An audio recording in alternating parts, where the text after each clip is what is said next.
আরো আরো একবার চেষ্টা করছি। আরো একবার চেষ্টা করছি। কি সমস্যা বোঝা যাচ্ছে না।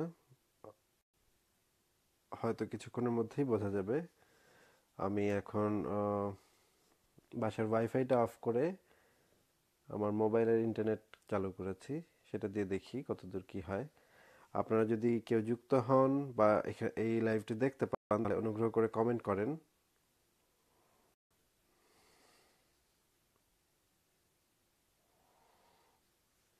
উম, অরণ্য দত্ত।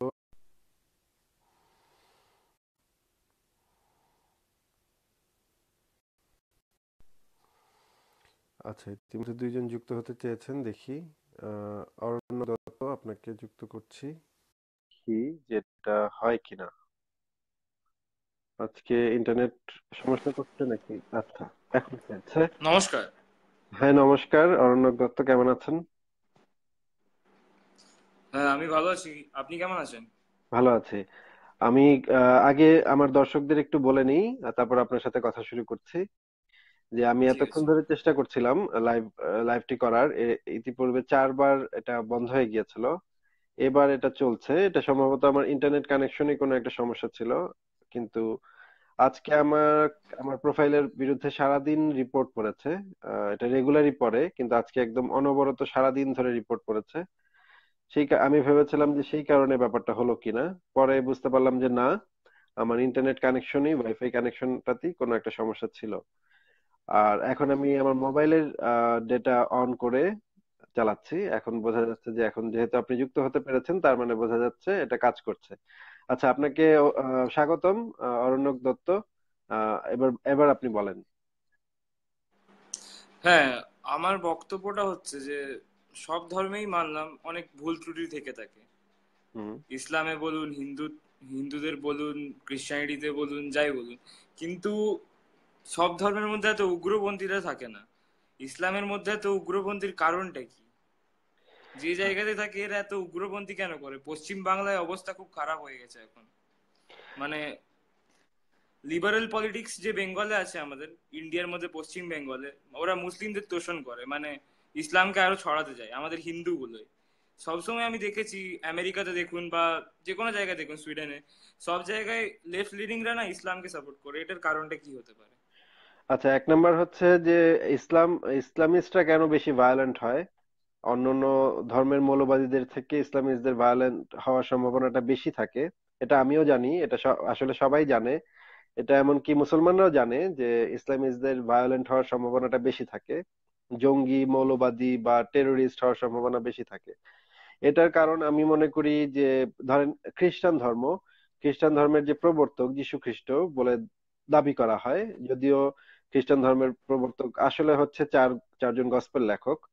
যাই হোক, আমরা ধরে নিচ্ছি যে যীশু খ্রিস্টের আদর্শের ভিত্তিতেই এই খ্রিস্টান ধর্মটা চলে। এখন যীশু খ্রিস্টের জীবন আদর্শ পর্যালোচনা করলে দেখা যায় যে যীশু খ্রিস্ট জীবনে কখনো যুদ্ধ টুদ্ধ করেন নাই। এমন একেবারে ভোলা ভালা টাইপের লোক ছিলেন। একটু বোকাশোকা টাইপেরই লোক ছিলেন। তাকে একটু মারলেও সে তেমন উচ্চবাচ্য করতো না। শেষে নিজেই রোমানদের হাতে ধরা পড়ে ক্রুশে বিদ্ধ হয়ে মারা গেলেন।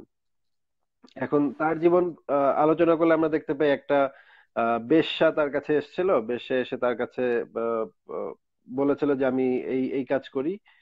তখন যীশু খ্রিস্ট তখন বলেছিল যে, যেহেতু ওল্ড টেস্টামেন্টে বলা আছে এরকম যে এই ধরনের কাজ করলে, ব্যভিচার করলে পাথর ছুঁড়ে মারতে হবে, পাথর ছুঁড়ে মেরে হত্যা করতে হবে। তারপরে আহ, তাকে দাঁড় করানো হলো এবং তার যীশু খ্রিস্টের সাহাবীরা, অনুসারীরা সবাই পাথর নিয়ে আসলো তাকে হত্যা করতে, পাথর ছুঁড়ে মারতে। তখন যীশু খ্রিস্ট বলল যে, যে জীবনে কখনো কোনো পাপ করে নাই সে সর্বপ্রথম পাথরটা মারবে। তারপরে দেখা গেল যে তার অনুসারীদের মধ্যে কেউই আর পাথর তুলছে না বা পাথর মারছে না, কারণ যে প্রত্যেকেই জীবনে কোনো না কোনো পাপ করেছে। কারো আর সাহস হলো না। আর একই ঘটনা যদি আমরা মোহাম্মদের জীবনে দেখি, মোহাম্মদের জীবনে একই ঘটনা ঘটেছিল। একজন ব্যভিচারী নারী এসেছিল মোহাম্মদের কাছে। মোহাম্মদ তাকে বলেছিল, তোমার সে গর্ভবতী ছিল, তো বলেছিল যে গর্ভ থেকে বাচ্চাটা বের হওয়া পর্যন্ত অপেক্ষা করি, তারপর তুমি আবার আসো। এরপরে সে আবার আসলো গর্ভ থেকে বের হওয়ার পর্যন্ত। তখন তাকে বলা হলো যে বাচ্চাটা তো এখনো ছোট, দুধ খাবে, তুমি 2 বছর পরে আসো। তারপর 2 বছর পরে আসলো আবার, তখন তাকে শাস্তি দেওয়া হলো, তাকে পাথর ছুঁড়ে মেরে ফেলা হবে, তাকে মৃত্যুদণ্ড দেওয়া হলো। তো এই দুইটা কাহিনী যদি আপনি মানে চিন্তা করেন, তাহলে দেখবেন যে যীশু খ্রিস্টের চরিত্র অনেকখানি নন ভায়োলেন্ট, সে একজন নন ভায়োলেন্ট ক্যারেক্টার ছিল। অপরদিকে মোহাম্মদের জীবন যদি আপনি দেখেন, সে সারা জীবনই যুদ্ধ টুদ্ধ করেছে এবং অনেক আহ, তার নারী ছিল, নারী লোভী ছিল বেশ খানিকটা, এবং স্বর্গেও সে লোভ দেখিয়েছে, নারীর লোভ দেখিয়েছে। এই সমস্ত জিনিস যদি আপনি পর্যালোচনা করেন, তাহলে আপনি বুঝতে পারবেন যে আহ, ইসলামের মূল মূলেই কিছু ভায়োলেন্স আছে। এটা এখন আর অস্বীকার করার উপায় নেই যে ইসলামের মূলেই কিছু ভায়োলেন্স আছে। অন্যান্য ধর্মের মূলে ভায়োলেন্স আছে, ওল্ড টেস্টামেন্টে অনেক ভায়োলেন্ট কথাবার্তা বলা আছে, হিন্দু ধর্মে অনেক ভায়োলেন্ট কথাবার্তা আছে। আহ বৌদ্ধ ধর্মে তেমন খুব বেশি ভায়োলেন্স নাই, তবে ইহুদি ধর্মে অসম্ভব ভায়োলেন্স আছে, খ্রিস্টান ধর্মে আছে, ইসলাম ধর্মে আছে, হিন্দু ধর্মে আছে, বড় বড় ধর্মগুলোতেই আছে। কিন্তু ইসলাম ধর্মের ভিতরে এই জিনিসটা একদম বেশি, বাড়াবাড়ি রকমের বেশি। ওল্ড টেস্টামেন্ট এবং ইসলাম ধর্ম, এই দুইটা ধর্মের মধ্যেই, এবং এই দুইটা ধর্মের যে মেইন ক্যারেক্টার জিহোবা এবং আল্লাহ, এই দুই ক্যারেক্টারকে আমরা পর্যালোচনা করলে দেখতে পাই যে এরা বেশ ভায়োলেন্ট ক্যারেক্টার এবং রাগী ক্যারেক্টার। তাকে পূজা না করলে সে এমন ক্ষেপে যায় যে একদম মানে ভেঙে ফেলবে সবকিছু। এখন সেই ক্যারেক্টারের ছায়াই তো তার অনুসারীদের মধ্যে পড়ে, এবং কোরআনের ছায়াই তো আসলে তা সেগুলা যারা পড়ে, রেগুলার যারা পড়তে থাকে তাদের মধ্যে পড়ে। তো এই কারণেই আমরা মনে করি, আমরা যারা ইসলামের সমালোচনা করি, কঠোর সমালোচনা করি, তারা মনে করি কোরআন এবং হাদিসের মধ্যে এবং আল্লাহ এবং মোহাম্মদের ক্যারেক্টারের মধ্যেই নানাভাবে ভায়োলেন্স লুকানো আছে, যে ভায়োলেন্সের কারণেই তার এর অনুসারীরা একটু বেশি ভায়োলেন্ট হয়। অপরদিকে অন্যান্য ধর্মের মানুষও ভায়োলেন্ট হতে পারে, কিন্তু সম্ভাবনাটা একটু কম থাকে। আর 2 নম্বর ব্যাপার হচ্ছে লেফট, যারা কিছু বামপন্থী আছে যারা এখন ইসলামিস্টদের একটু প্রমোট করছে, বা ইসলামিস্টদের নানাভাবে উম, তাদেরকে লাই দিচ্ছে। এটা ইউরোপেও যেরকম সত্য, এটা ভারতেও সত্য, এটা বাংলাদেশেও সত্য, যে লেফটরা এখন তাদের যে সোভিয়েত ইউনিয়ন ভেঙে গেছে, এখন তাদের আর কোনো সামনের দিকে সামনে আর কোনো আশা ভরসা নাই। তারা এখন যে জিনিসটা দেখতে পাচ্ছে যে একটা সময় মার্কিন যুক্তরাষ্ট্র এই ইসলামিস্টদের কাজে লাগিয়ে সোভিয়েত ইউনিয়নের বিরুদ্ধে যুদ্ধ ঘোষণা করেছিল। হুম। আফগানিস্তানে যখন সোভিয়েত ইউনিয়ন ছিল, তখন তালেবানদের কাজে লাগিয়ে সেখান থেকে সোভিয়েত হুম। ইউনিয়নকে হটানো হয়েছে। এখন তাদের একটা পরিকল্পনা এমন হচ্ছে যে এই ইসলামিস্টদের এই কালো সাপকে কাজে লাগিয়ে আবার মার্কিন যুক্তরাষ্ট্রকে তারা দমন করবে। কিন্তু আমি যেটা মনে করি সেটা হচ্ছে, ইরানের উদাহরণটাই যদি আমরা শুধু বিবেচনা করি, তাহলে দেখা যাবে যে সেখানে যখন ইসলামী বিপ্লব হয় তার আগে কিন্তু সেখানে কমিউনিস্ট পার্টি খুবই শক্তিশালী ছিল, এবং তারা খুবই লিবারেল কমিউনিস্ট পার্টি ছিল। হুম, বোরখা টোরখা বন্ধ ছিল। বোরখা টোরখা বন্ধ ছিল, এবং তারা খুবই প্রোগ্রেসিভ ছিল এবং খুব চমৎকার আন্দোলন করতো সেই সময় সেখানকার কমিউনিস্টরা।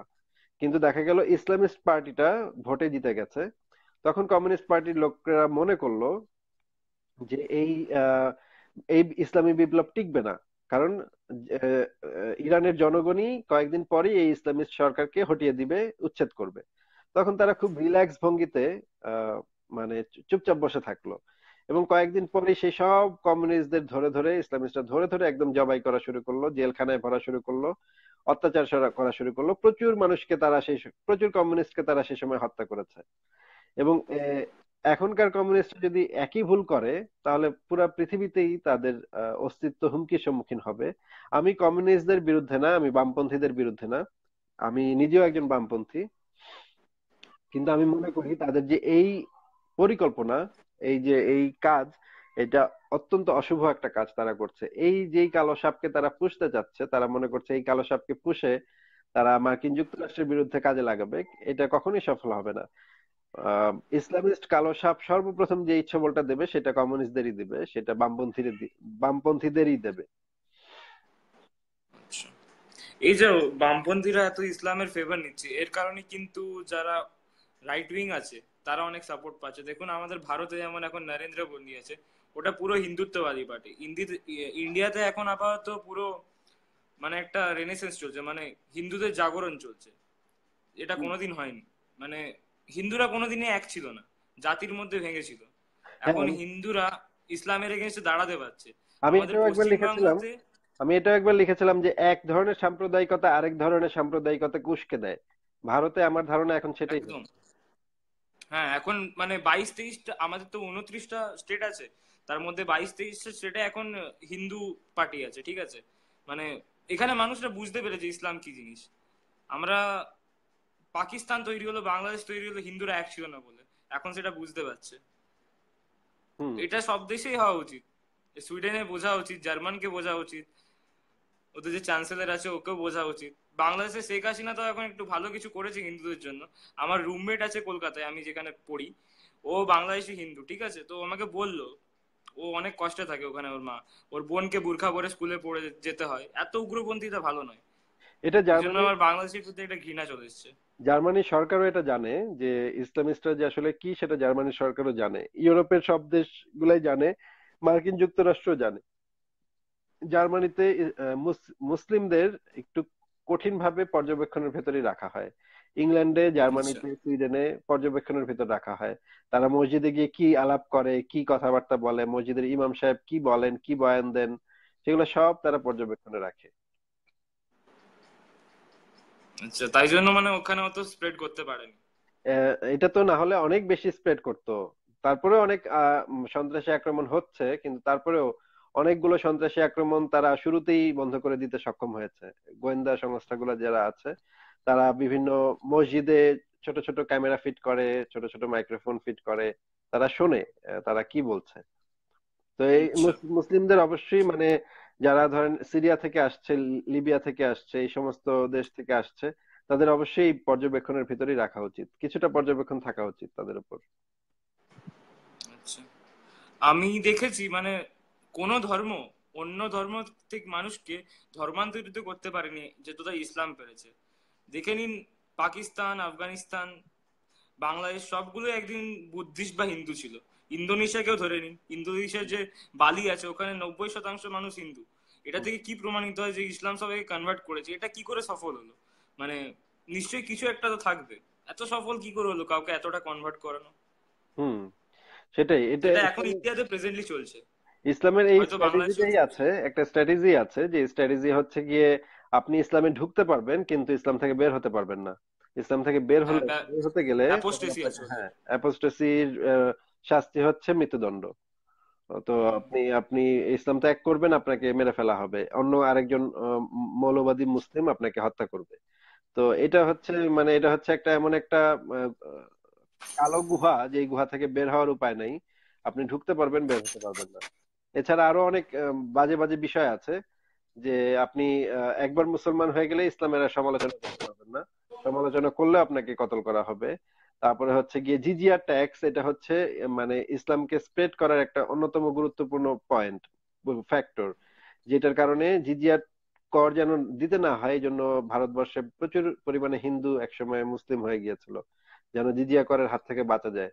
তারপরে যেমন ধরেন একটা রাজ্য যখন দখল করত, মুসলমানরা যখন একটা রাজ্য দখল করত, তাদের একটা খুব মানে চমৎকার কৌশল ছিল, যে হিন্দু নারীদের গর্ভে মুসলমান সন্তান, হুম, মুসলিম বীজ পুঁতে। মুসলিম সন্তান পুঁতে দাও, এবং যে সন্তানরা বের হবে তারা জিহাদি হবে। এই এই স্ট্র্যাটেজিও ছিল একটা সময় মুসলমানদের মধ্যে। এই স্ট্র্যাটেজি অবশ্য হিন্দু অনেক শাসকদের মধ্যেও ছিল, হিন্দু অনেক রাজাদের মধ্যেও ছিল, কিন্তু মুসলমান যেমন ধরেন ইখতিয়ার উদ্দিন মোহাম্মদ বখতিয়ার খিলজি বা এই ধরনের যারা এসছে এই অঞ্চলে, যারা ওই অঞ্চলের ডাকাত ছিল, ওই অঞ্চল থেকে তাদেরকে বের করে দেওয়া হয়েছিল, ওই অঞ্চলে রীতিমতো তাদের শাস্তি দেওয়া হয়েছিল, ডাকাতি, তারপরে আর নানা ধরনের অপরাধমূলক কর্মকাণ্ডের কারণে তাদেরকে খুবই ঘেন্না করতো এই সমস্ত অঞ্চলে। তাদেরকে সব এই অঞ্চলে পাঠিয়ে দেওয়া হয়েছে, এবং সেই সব বর্বর লোকগুলো, ডাকাতগুলো এই অঞ্চলে এসে পরবর্তীতে আহ, মানে মারামারি করেছে, কাটাকাটি করেছে। আচ্ছা। দ্বিপর মানে 1971 সালে যখন বাংলাদেশের যুদ্ধ হয়, আহ, তখন আমি দেখেছিলাম হিন্দুদের শতাংশ ছিল বাংলাদেশে প্রায় 22% মতো। এখন সেটা এসে দাঁড়িয়েছে 8%। এতটা কি করে কমতে পারে? এটা নিয়ে আমি একটা লেখাই লিখেছি। আমি 1900 সাল থেকে এই পর্যন্ত হিন্দুদের সংখ্যা কি পরিমাণে কমেছে সেটার একটা স্ট্যাটিস্টিক্স দিয়ে একটা লেখা লিখেছি। আহ, আহ, এটা তো বোঝাই যায় কিভাবে কমছে, সেটা তো বোঝাই যায়। এটা মানে উচ্ছেদ, ম্যাক্সিমাম কি কনভার্ট হয়ে যায়?